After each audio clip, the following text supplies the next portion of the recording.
Il-kellim ewlieni nazzjonalista Albert Buttigieg iddeskriva l-budget tal-2024 bħala wieħed taċ-ċejċa.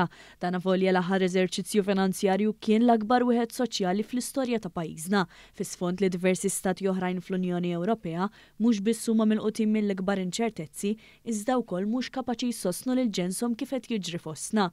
F'opinjoni fil-ħarġa tal-ħamis tat-Times il-kellim tal-Oppożizzjoni għal livell ta' ħajja aħjar li fl-aħħar jiem ġie kritikat talli reklama proprjetà tiegħu għall-kiri għal kważi 1,400 euro fix-xahar qabel il-baġit tas-sena d-dieħla mal-metafora tal-ħuta li titmal ġurnata jew tnejn imma tħallik tferfer fil-kumplament.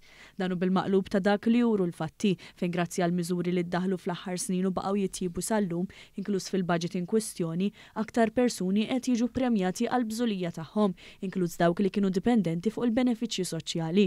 Dawn inkludu l-miżuri tal-in-work benefit u tapering of benefits fost oħrajn.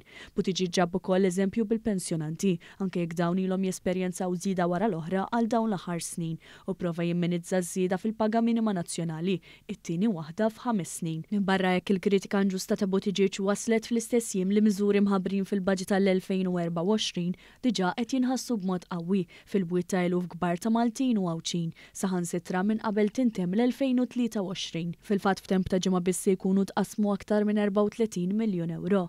Minnhom 15 miljun euro marru għal benefiċċju addizzjonali tal-għoli tal-ħajja fost 92,000 familja li nieda l-gvern biex jikkumpensa għall-inflazzjoni ikkawżata mill-gwerra fl-Ukrajna.